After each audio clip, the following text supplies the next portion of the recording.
아침을 여는 묵상의 자리에 올라오신 여러분을 주님의 이름으로 축복합니다. 오늘은 명화 한 편과 함께 아침을 여는 묵상을 열어보았는데요. 이 그림은 네덜란드 출신의 화가 빈센트 반 고흐가 그린 착한 사마리아인이라는 작품입니다.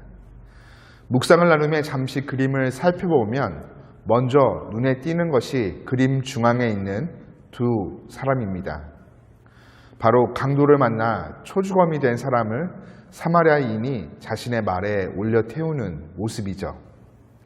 사마리아인이 그를 구하려고 혼신의 힘을 쏟고 있는 모습이 곳곳에서 확연히 드러나 보입니다. 환자를 들어 올리려는 주인의 선행에 일조하려는 듯 말조차 두 다리를 모아 꼿꼿하게 세워 버티는 모습을 보여주죠. 그리고 이런 그들 뒤로 떠나가고 있는 제사장과 레위인의 뒷모습이 아련히 보입니다.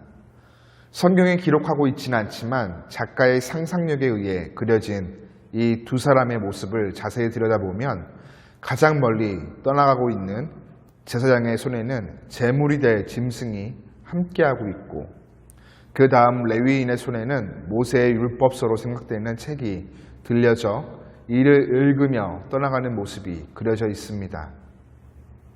말씀으로 돌아와 이 그림의 모티프가 되는 예수님의 비유에 대한 내용을 살펴보고 싶습니다. 한 율법교사가 예수님께 나와 영생에 관한 질문을 합니다. 질문을 하는 그에겐 이미 영생에 대한 자신만의 확실한 견해가 있었죠. 그의 질문 안에는 예수님을 시험하고 자신의 지적인 능력을 과시하려는 동기가 숨어 있었습니다. 예수님은 이런 그의 불순한 의도를 아시고는 그가 이미 알고 있는 대답, 내 마음을 다하며 목숨을 다하며 힘을 다하며 뜻을 다하여 주 너희 하나님을 사랑하고 또한 내 이웃을 내 자신같이 사랑하라를 행하라, 그러면 살리라 말씀하십니다.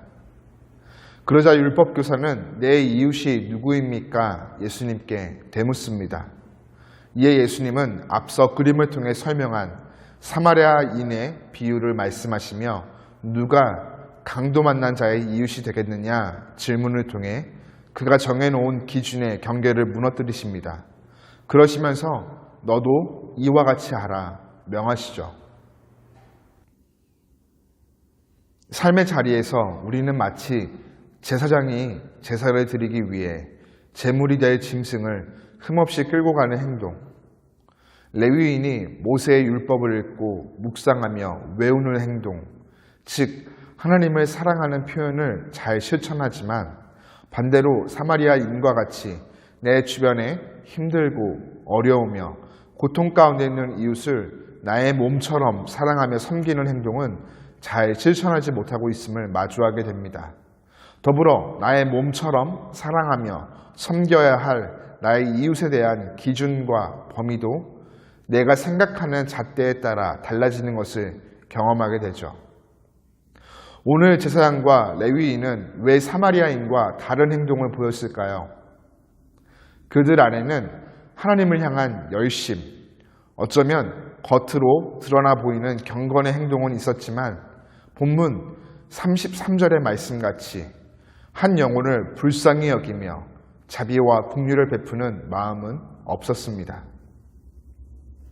이 마음은 바로 죄악 가운데 처참히 짓밟혀 초죽음의 상태에 놓여있는 나에게 다가오셔서 긍휼과 자비로 안으시며 치료하여 주시는 그리스도 예수의 마음이라고 말할 수 있겠습니다. 오늘 우리는 우리가 선택하는 삶의 자세에 따라 주어진 삶의 자리에서 제사장, 레위인, 사마리아인, 강도 만나 죽음의 상태에 놓여있는 사람들 중 어떤 사람이든 될 수가 있습니다. 예수님은 오늘 이런 우리에게 너도 이와 같이 하라 요청하십니다. 한 영혼을 천하보다 귀하게 여기시는 예수님의 마음을 품고 나의 기준과 잣대가 아닌 예수님의 기준으로 모든 이들에게 선을 행하는 삶을 살아가라는 것이죠. 이것은 우리 삶에서 하나님을 사랑함으로 올려드리는 또 다른 삶의 예배가 될 것입니다. 사랑하는 교회 여러분, 주님이 죽을 수밖에 없었던 나를 버리지 않으시고 십자가 사랑으로 살리신 것을 기억하며 오늘도 그 마음을 품고 내게 허락하여 주시는 영혼들을 사랑으로 겸손히 섬겨 하나님을 사랑하고 이웃을 내 몸같이 사랑하는 우리 모두가 되기를 간절히 축복합니다.